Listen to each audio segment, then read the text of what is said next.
First up is As the Sun Falls with Kamos. This Swiss turned Finnish melodeath band is such a great throwback to that early day, late 90s, early 2000s melodeath sound. It is so heavy, but it's in melodic in the right spots. It really has that Insomnia meets Omnium Gatherum kind of feel behind it, but it is much darker, much heavier, and it just really encapsulates everything that I love about the Finnish melodeath sound. Mix that up with fantastic production and songwriting. I really love where this band is at right now, and I'm so curious to see what's going to be going on in the future, because if this is what they're doing now, and the praise that they're getting right now, I think some great things are on the horizon. Next up is Doth with the Deceivers, and this is the band's return album after 14 years. And I remember when this band started off, they were much more kind of like in the industrial kind of sound, kind of the metalcore kind of thing, a little bit heavier, but I remember them being in that field. Nothing compares to what they're doing now. The band has pretty much been revitalized, as there's only one original member left in the band, and two since the band broke up. They have gotten so much more orchestral. They've gotten heavier. They have the right elements of metalcore and industrial, but it's so much more orchestral overall, giving this great progressive death metal feel behind it. If you need to compare it to something, kind of think of something like modern day Septic Flesh. I think it's a great way to look at it, and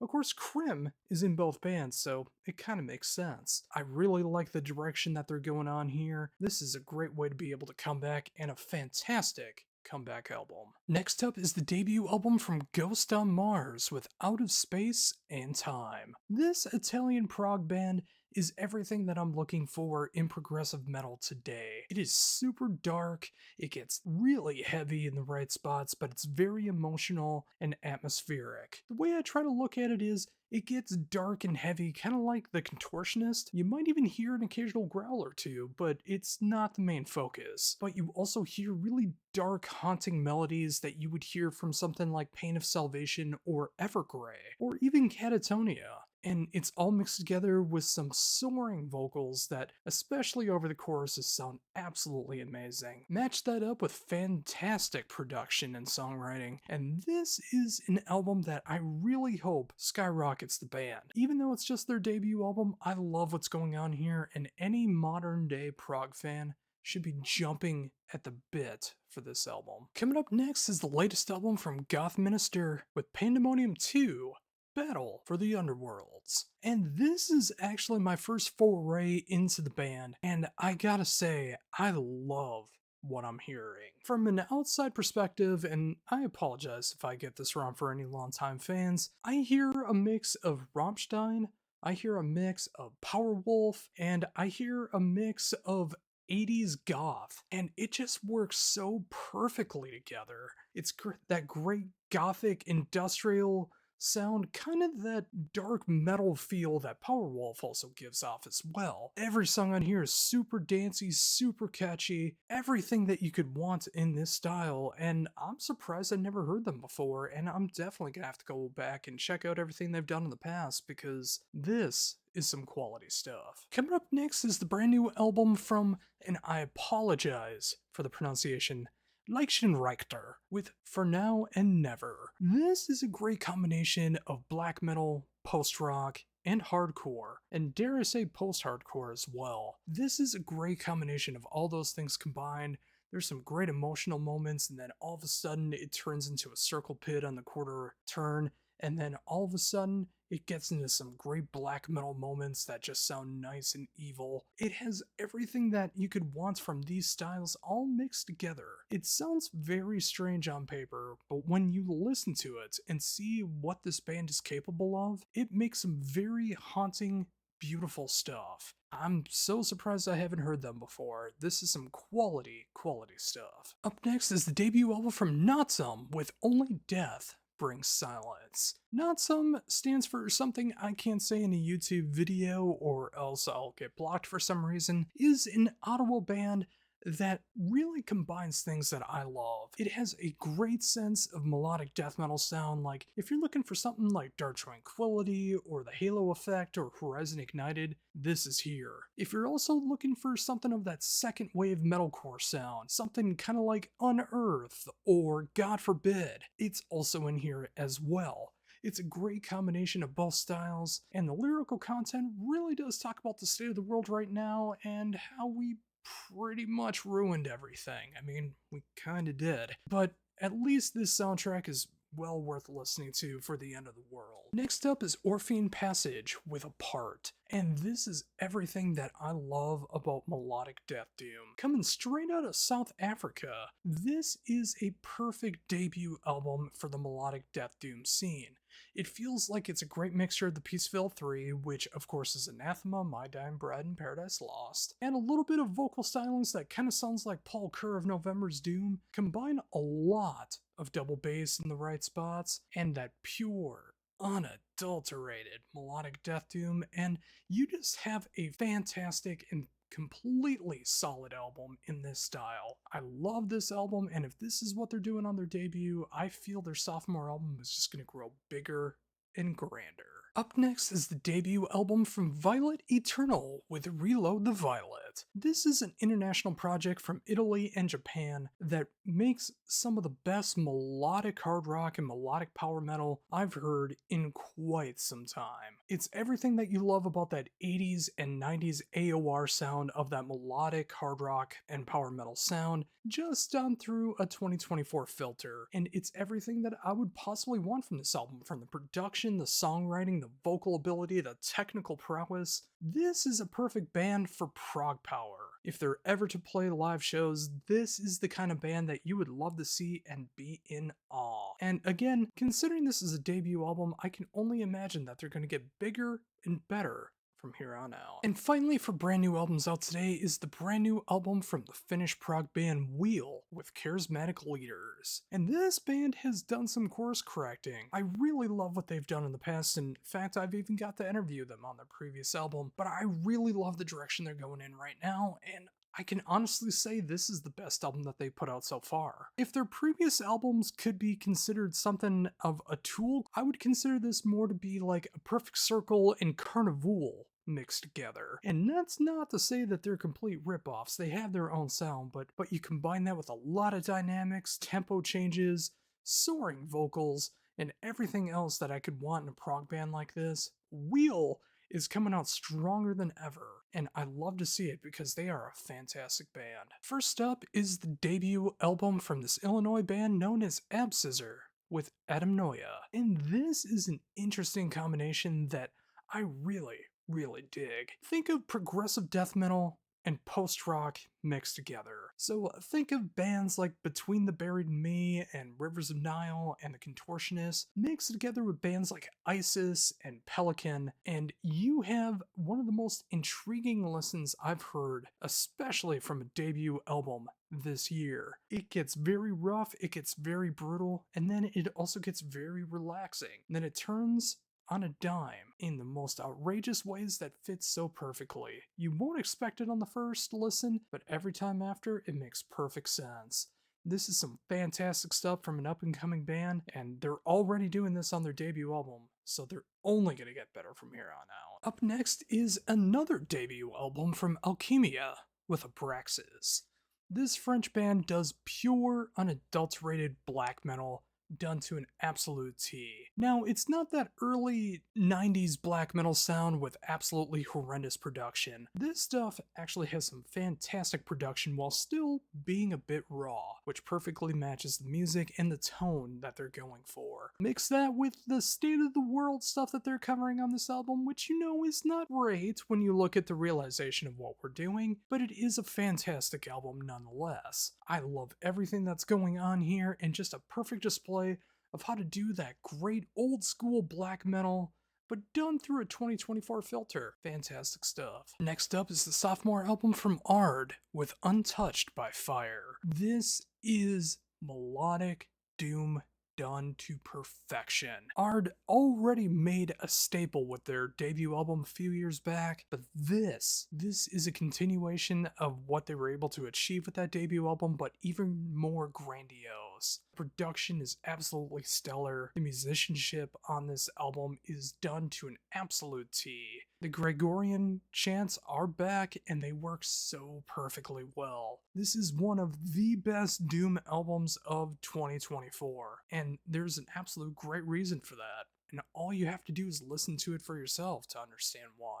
Next up is Party Cannon with Injuries Are Inevitable, and I'm keeping this one short and sweet. If you hate Party Cannon, you will hate this album. If you love Party Cannon, you will love this album. If you've never heard of Party Cannon before, imagine the most extreme tongue-in-cheek brutal death and slam that you can hear. It's got the great sound clips from movies and TV shows as always, all the breeze, gutturals, screams, everything that goes along with that, breakdowns, all that stuff. It is the perfect definition of what slam and brutal death is all about, and it's Party Cannon. Next up is Thalia with The River of Books, and this is pure, unadulterated prog rock to an absolute T. It's got 80s Rush, 90s Dream Theater, 2000s Muse, all mixed together. It's very easy listening prog, which is an odd thing to say, but it perfectly describes the album.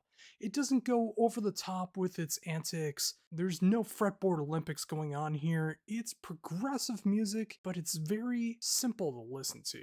And of course, you got the theme of everything that's going on within this album. This French band is doing prog rock right, and I really love what's going on here. And if you love progressive rock, Thalia is going to be your new obsession. And finally today we have Alter with Transcendent Origins. This Finnish tech death band does something a little bit different than your normal tech death bands. Of course, it has the over-the-top playing, the absolute brutality that goes into the musicianship, and especially the vocals. But there is that odd sense of groove and melody that also goes along with it. So when you hear something that's done to the absolute extreme, something like Origin or Necrophagist, you'll hear this Gorgira riff come out of nowhere that fits so perfectly with the music, that catches you off guard, but it makes you bang your head. That is some fantastic stuff. I love what this band is doing, and I love it when tech death bands actually try to innovate the genre, rather than just show off everything that they're capable of. And that's what Alter does. First up is the brand new album from Annette Olson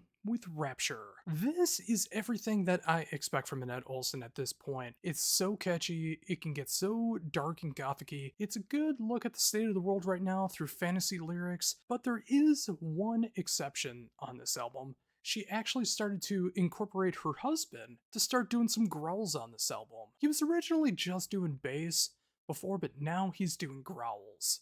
And some people are going to be turned off by this. I kind of look at this like the two James LaBrie albums that feature the drummer of Darkane doing growls, where I really enjoyed that kind of melodic death metal sound mixed in with the more popular moments.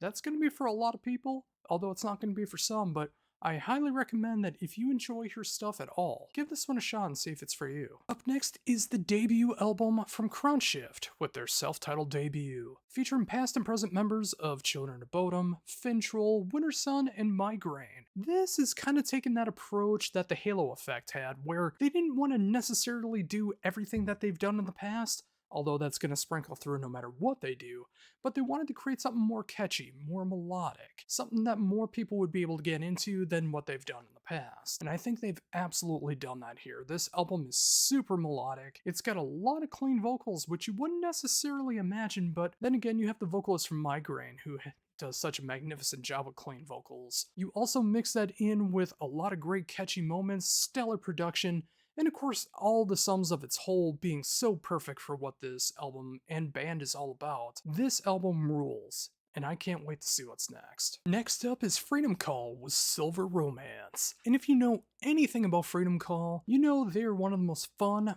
positive, inclusive bands in all of metal. They just want everyone to be able to enjoy the powers of metal, and Silver Romance is no exception. It's what Freedom Call does best. All the songs are super fun, super catchy, has a lot of heart, has that inclusion feeling behind it. It's everything that you would want from a Freedom Call album. And in 2024, when everything feels so doomy, gloomy, and potentially the apocalypse in the air, we need something to put a smile on our face.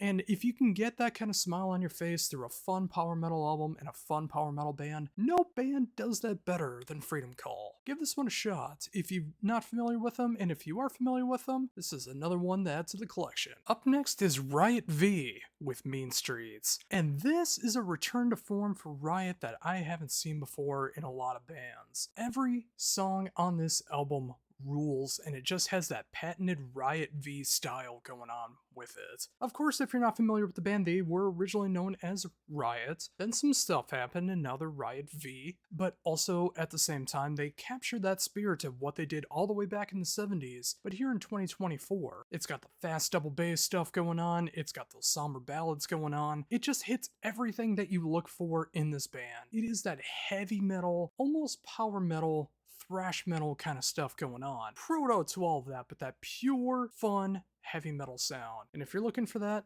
look no further than Riot V. Up next is a band I believe is called Sin Eater.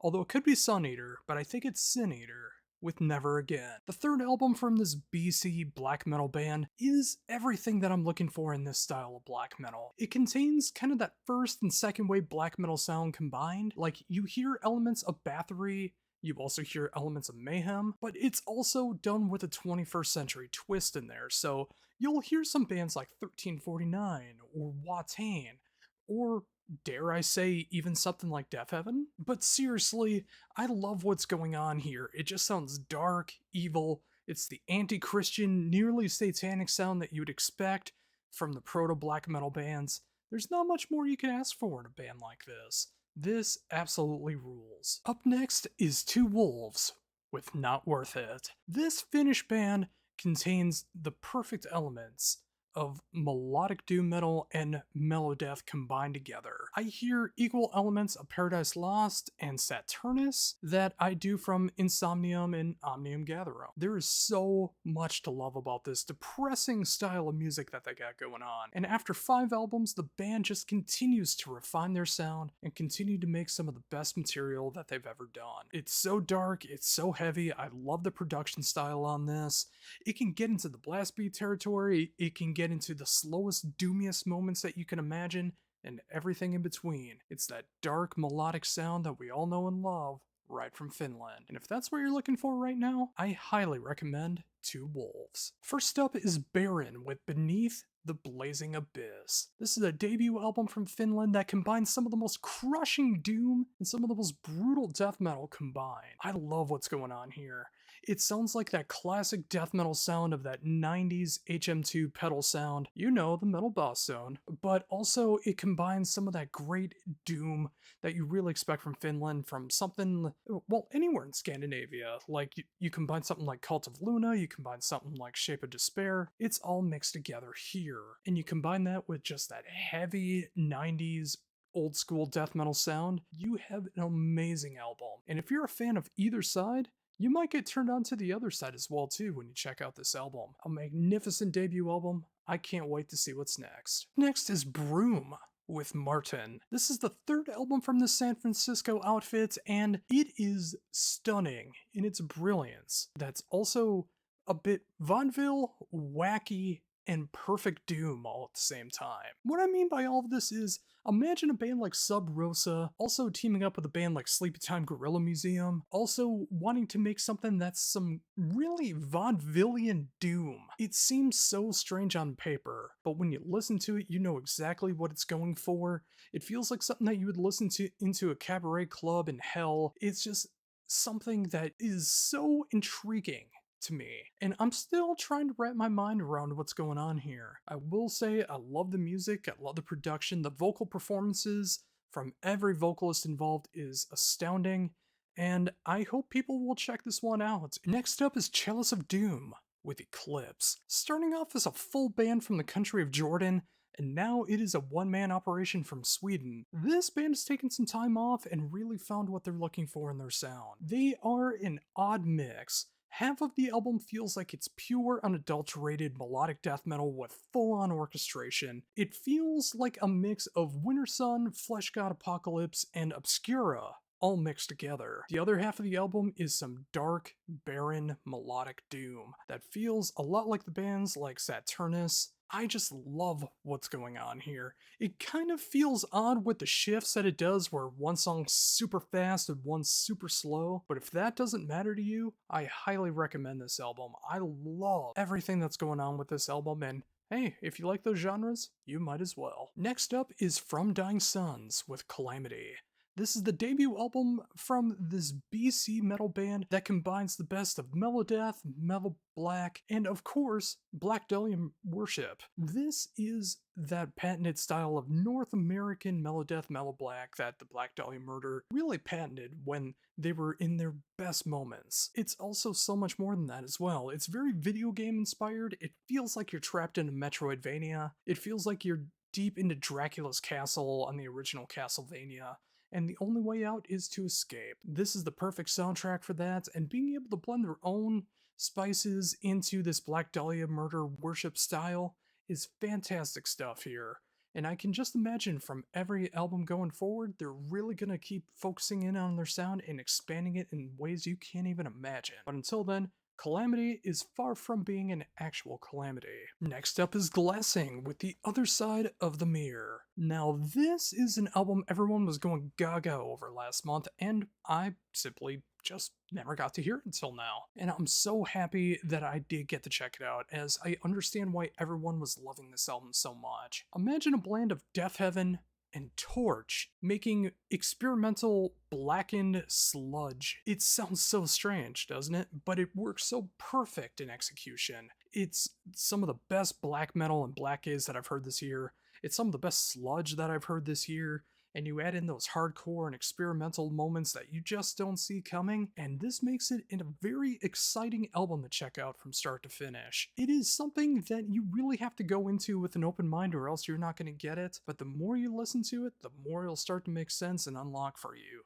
It is well worth all of the struggle that it might take to get into this album, because it really is that good. And finally, we have The Monarch with A Moment to Lose Your Breath. The sophomore album sees an almost total lineup change except for the drums, featuring past and present members of Malevolent Creation, Fear Factory, Soulfly, and Mutiny Within, creating some of the most melodic and catchy metal that you're gonna hear in 2024. Of course, with everyone in this band, they almost teeter on the edge of what they're best known for, be it that they don't get into it, and that's what makes it work, because it gets people that really aren't into those styles potentially into those styles listening to The Monarch. And of course, the real standout of all of this is one of my favorite singers, Chris Clancy of Mutiny Within and Wearing Scars, doing his magnificent cleans and his great screams over all of it. Every song on here is super catchy. There are some segue tracks on here that might not be for everybody, and this is gonna rank very, very high in the top albums of 2024. First up is Ancient Settlers with Oblivion's Legacy. This is the second album from the South American and European band, and they pulled an arch enemy on this album, replacing the male vocals on the original album, and now going forward with some female vocals from Argent Death. This is an interesting combination because it really has some really deep, dark, black metal screams and growls going on this album, yet it is also has some pop flair to it with the clean vocals. It is an odd combination that I know won't be for everybody, but if you dig this kind of thing like I do, I think you'll be able to find something to really enjoy here. It's a great mix of melodic death metal, second wave metalcore, and their own spices and flavors, and if that sounds interesting to you, give this one a shot. Next up, we have Bat with Under the Crooked Claw, another sophomore album here, and the first one in 8 years from Ryan and Nick of Municipal Waste, doing their more dark, fun, evil side of heavy metal, really influenced by Merciful Fate, at least to my ears. It's got some more of that 80s raw production, but it still works so perfectly for what's going on with the music. It feels like that new wave of British heavy metal, just the right amount of thrash, that revival metal sound, but done through Municipal Waste. It's pretty cool stuff, and I really enjoy what's going on here, and if you enjoy The King, like I do, you'll find some place in your heart for Bat, and Under the Crooked Claw, absolutely fantastic stuff. Up next is Botanist with Paleobotany. This is the band at their absolute peak so far. This has the best production that they've done ever. And I mean that because every previous album, even last year's album, has a very raw black metal feel behind it. This one has more of a post-rock production behind it, which I think was the right direction to go into. But don't be scared if you're a longtime fan, there's still plenty of the black metal stuff going on, although of course the band refers to themselves as green metal. This is a brand new lineup for the band. That hammered Dulcimer is of course in full form here, and this just feels like the real proper way to be introduced into a band like Botanist, who experiments so much with that black metal post-rock sound and incorporating their own kind of stuff without even including a guitar. And if this sounds intriguing to you at all, give it a shot because I think it is well worth your time. Next up is the third album from Gatecreeper with Dark Superstition, and this is going to be regarded as one of the best death metal albums of the more mainstream side of death metal in 2024. Gatecreeper has that perfect sound of being able to incorporate that 90s death doom sound of bands like Autopsy while mixing it up with 90s Swedish death metal, so you get stuff like Autopsy, you get stuff like Grave, you get stuff like Entombed, yet you also get some stuff that also kind of has that Cannibal Corpse and Morbid Angel type of sound going along with it. They balance out both sides, so when it gets deep and doomy and gnarly, it fits so perfectly. When they get fast, they don't hit the blast beats, nor do they need to, but it's that great 90s death metal sound. Gatecreeper is knocking it out of the park once again, and if you've never checked them out before, I highly recommend this is the album that you start with. Up next is Godin with Veil of the Fallen, another sophomore album here from the New York doom metal band that originally come from the ashes of the band Winter, but I really feel like with Veil of the Fallen they have found a way to become their own. There's some really good stuff going on here. It is dark, it is raw, it is doomy, the vocals are just soul-curdling, the musicianship on this album feels like you're being dragged through a graveyard. It's everything that you would want in this style of music. And if you enjoyed the band Winter and what they were able to accomplish with their soul album, and if you just want to see what some of the members of Winter are up to nowadays with a new lineup, you should definitely give this one a shot. Up next is Pallbearer with Mind Burns Alive. And this is, I'm already going to give it away, one of my favorite albums of 2024. This is the perfect evolution that Pallbearer needed to take with doing that crushing doom metal sound that they've always been known for, vocals that expand upon what they have done in the past, and being able to incorporate different styles that are going on here. There's saxophone throughout this album, there's more strings going on throughout this album, and of course that crushing doom, while being able to experiment with more genres and never losing fact that they are a doom metal band. This is how you evolve the doom metal sound while still being yourselves. This is one of the best doom albums of 2024 and one of my favorite albums of 2024, and if you don't believe me, just give it a shot. Up next is Pain with I Am, and I must say, despite this being that tongue-in-cheek, sarcastic, very fun Pain style that you're used to from Peter Tägtgren on this side of his musical ambitions, this is the darkest album that Pain has put out to date. It's very introspective, it's a great look at the world around us, and how we're dealing with things. Peter still has that great way of making it fun, catchy, danceable, sing-along, but it is dark, sarcastic, tongue-in-cheek, everything that you would still want, but a very honest album as well. Peter did almost everything on this album, with some exceptions from his sons on this album. I really love what's going on here, and this is the most introspective album I feel like he's put out to date. And if you want that, plus it being fun, danceable metal, give this one a shot. And finally, for brand new music that I checked out this week, it is Zombies with Heart of Darkness, the sophomore album, and 18 years later since the debut album. A more of a new lineup going on here, but still being able to show off what they did on the debut album, but, you know, more modernized. This is a modern production take of horror punk and heavy metal mixed together, so imagine the Danzig and Misfits of the world, add some more punk, almost hardcore kind of stuff, maybe something like AFI, if that's sounds like something for you. Some thrash metal stuff going on here from the early 80s, kind of more in that Slayer kind of feel, but you mix that all together with that horror theme that Zombies started in the mid 2000s and is now doing here again. This is such a fun album. It's a fun album full of punk, metal, and horror, and I can't describe it any better than that. If you love that, you'll love this. And now it's time for some albums that I missed along the way, starting off with the third album from Bulgaria's own Dark Flight. This is some atmospheric doom metal mixed in with the lightest bit of gothic and black metal tendencies going on here. It actually feels more like a gothic album more than their previous material, but if you are a fan of bands like Shape of Despair or October Tide, or what I hear the most on this particular album is that mid-era catatonia, that last fair deal gone down type era catatonia, this is an album for you. It's a dark, deep album that is a soul crusher of an album, but it's much needed soul crushing. This album has everything that I love about the dark side of this style of music, and it might be something for you as well. And if you like that dark, doomy, gothic sound, check this one out.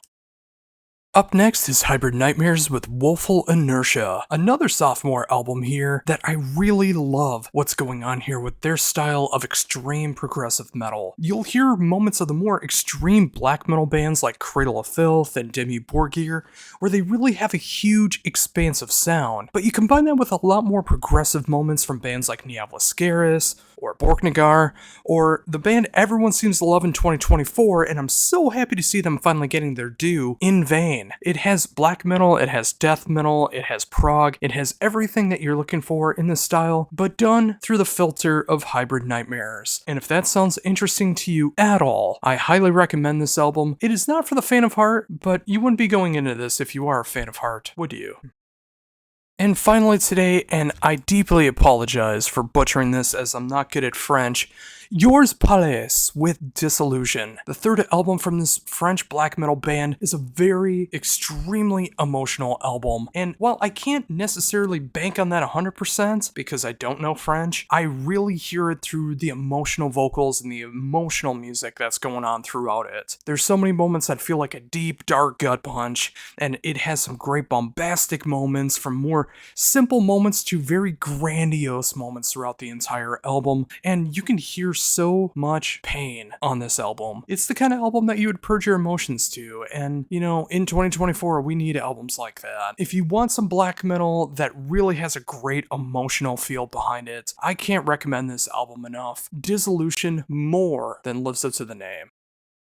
Next up, we have Moral Putrefaction with their self-titled debut. This OSDM band from India is doing all of the great old-school death metal sound that you'd love. Carcass, Gorguts, Obituary, Morbid Angel, all thrown in together. A little bit of some more modern influences, maybe that just has to do with the production and being able to hear things a little bit clearer, but it's a great mix of that old-school death metal sound and some production that is well worth your time. It is a great throwback to everything you love about the style, but just a little bit different. This is how you stand out, being able to do something like old school death metal, and I can't wait to see everyone's reaction when this album drops today.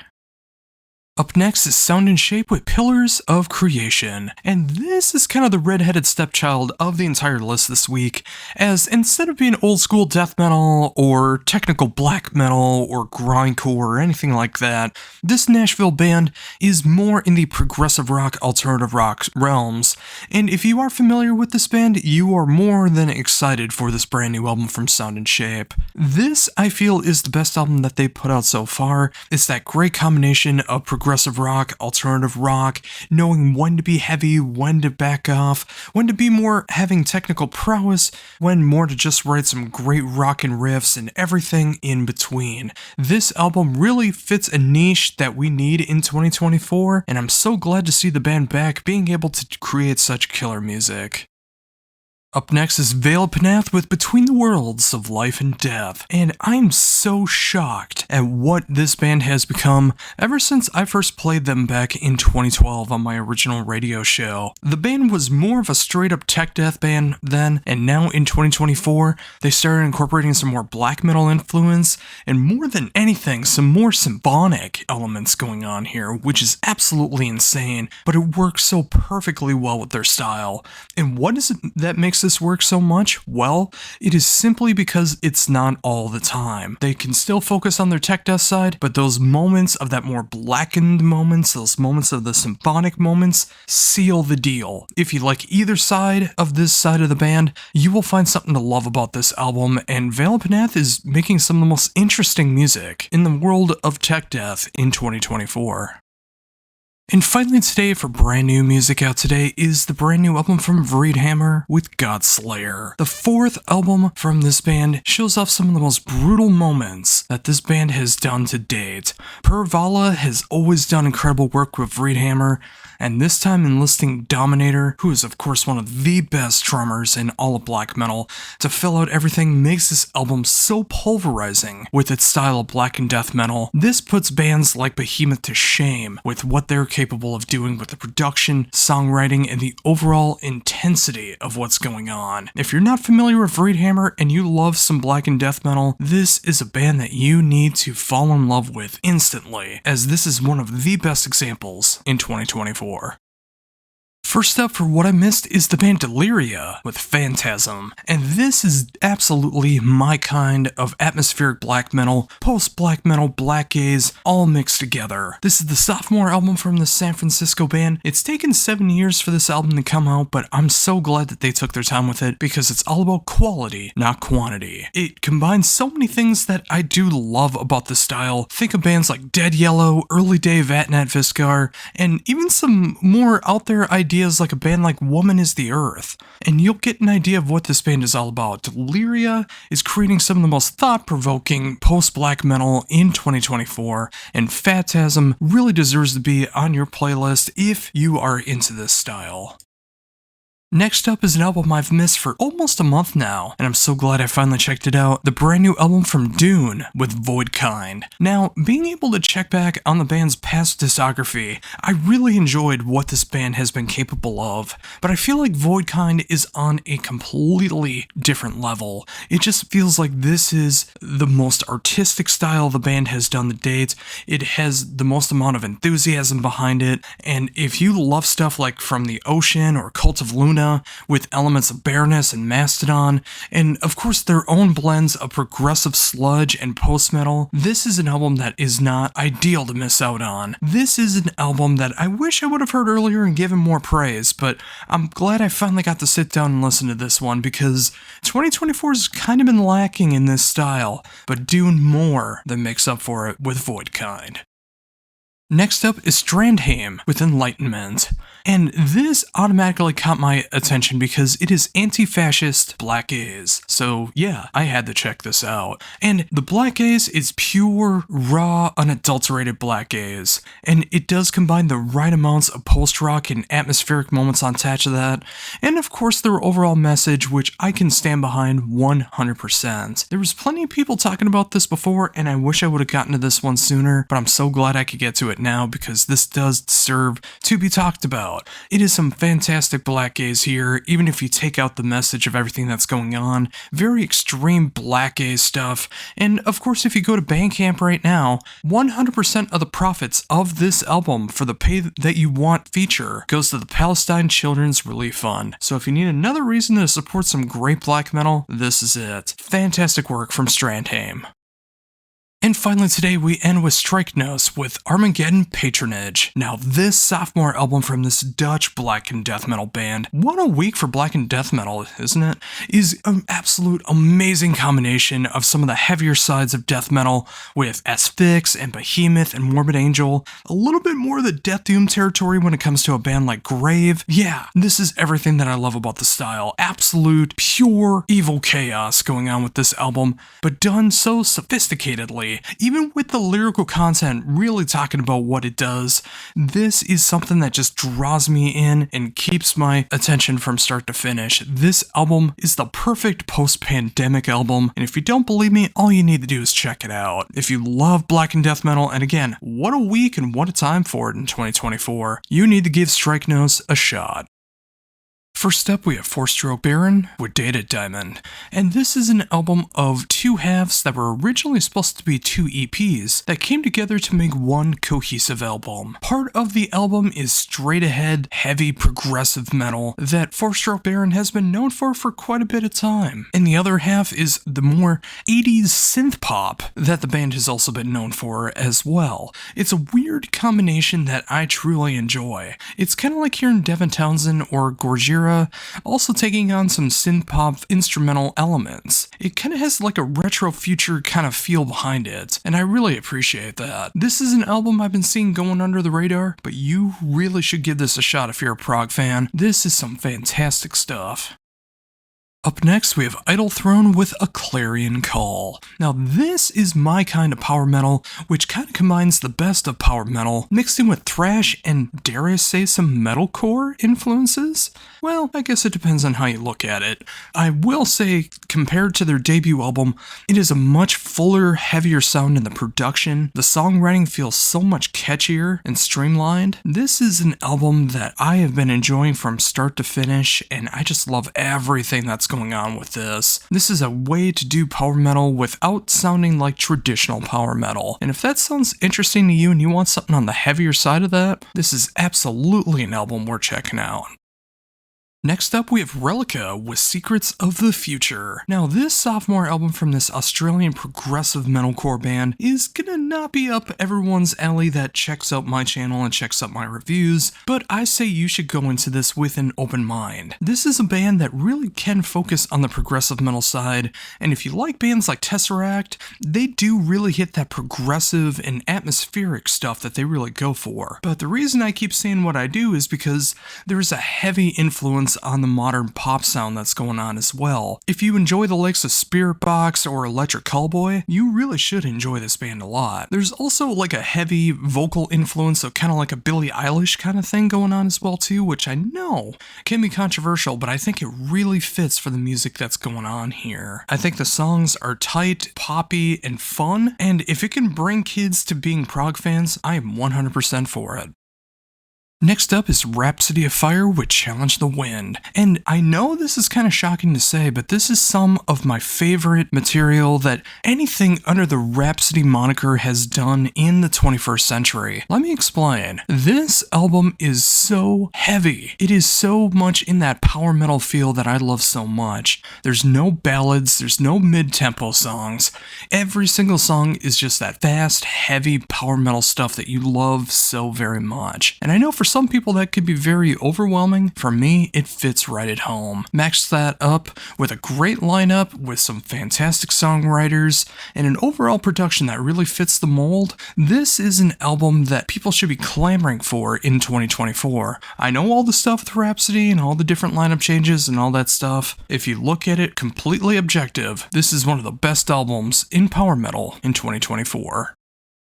Next up is the brand new album from Thou with Umbilical, and this is an album that I really can't put my finger on despite how much I do love it. Now the reason I do say that is there are some moments on here are easily some of the most heavy and most hate-filled moments the band has ever had, and if you look at the state of the world in 2024, I completely understand. But also at the same time, there are moments that are more commercial and streamlined than the band has ever done to date. It's this weird combination of very accessible, primal sludge metal and doom metal. And I think if enough people listen to it in the right way, this could be easily regarded as the best Thou album to date. And I think it's on track to be my favorite so far. And if that sounds interesting to you, easily go check this one out. Sludge needs something like this in 2024. And finally today, for brand new releases coming out on May 31st, 2024, is the fourth album from Wormwood with The Star. This is the third album and final album of their trilogy surrounding death, and this is death in every way of the word. Although this is a very mellow black band, adding some gothic metal elements and some doom metal elements, lyrically, this is about the end of the universe, where everything in the universe ceases to be. You match that up with some some of the more harsh elements, the more melodic moments. You match that up with very well produced and meaningful songs, and you have one of the best albums in mellow black in 2024. Wormwood just continues to rise, and I love to see it. This is a fantastic band, and if you love your melodic black metal with more of a gothic and doom kind of side to it, yeah, check out this album.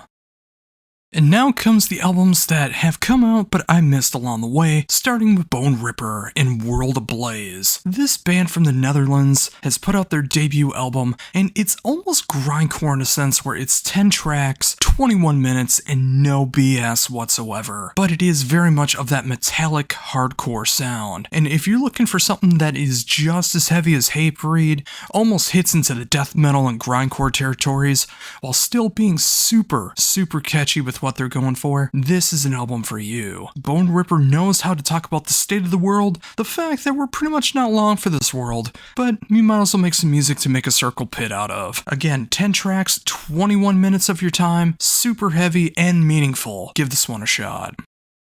Next up, we have the sophomore album from Falling Forever, with the determinism of essence in matter. This is an international doom project from both Rome and Minneapolis that really combines the great melodic doom stuff, mixed in with some funeral doom, death doom. Yeah, this has everything that you're looking for in that style. The vocals really remind me of that idea of being able to take a stone slab and pushing it off a grave. It really has that sound going behind it, which I know is not for everybody, but if it is for you, this is done magnificently well. This is for fans, I would say, of Mournful Congregation or Fragments of Lost Memories, or even a band like In Loving Memory, which is a little more melodic. But if you like what's going on here, this is some of the most darkest, deepest, despair-filled doom metal in 2024. Next up is the 10th album from Freak Kitchen, with Everybody Gets Bloody. This is a band that I've loved since my middle school days, and I just love the essence of how Matthias and company has the way to be able to show off what they're able to do with their freak guitar, bass, and drums. Although I will say the rhythm section does not really get shown off as much as Freak Kitchen with freak guitar, but that's kind of the point. But also, at the same time, they can change things on the turn of a dime and create some of the most meaningful lyrics, some of the catchiest riffs that you'll hear in any kind of prog, and just that great essence of what Swedish rock and roll mixed in with progressive metal and what the kids would say gent is nowadays. Freak Kitchen has been doing this for over 30 years now, and they are still showing the younger kids what it's all about. This is some of the best music in the prog scene that has come out in 2024, and some of the catchiest, so give it a shot. Next up is the brand new album from Rotting Christ with Pro Christo, and if you don't know how to pronounce that when you look at the name, it is the very first syllables you hear on the album. It says Pro Christo. Anyways, this is an album of a band that's been around for well over 30 years that is putting out some very fine music, and while it may not be the traditional dark evil black metal that you expect from the early day sound of the band, they have more of an epic feel behind it. There's more folk elements, there's more atmosphere going on, which I know is not for everybody, but if you haven't figured out what Rotting Christ is all about in the 21st century, well, you got some work to do when you gotta look at some stuff from the past. But I absolutely love this album. I think it's some of the best Rotting Christ material in the 21st century, and again, I know it's not for everybody, but it is for me. Next up, we have some theatrical epic metal from Summoner's Circle with Cult. The fourth album from this Knoxville band takes a bit of a different direction, where they were kind of more focused on more cosmic stuff before, but this time it hits more home on Earth, talking about religion and the way terrible people use it to control people for whatever their endgame is. You combine that with their blend of theatrical epic metal, which of course has some progressive black metal, some death doom, some more avant-garde elements, but sometimes those moments are just so catchy, and it's just amazing to hear that. This is by far the best album the band has done to date. I think they continue to progress with every single album, and I'm so excited to see what's next from them, because we need more American bands doing this type of theatrical metal. We really do.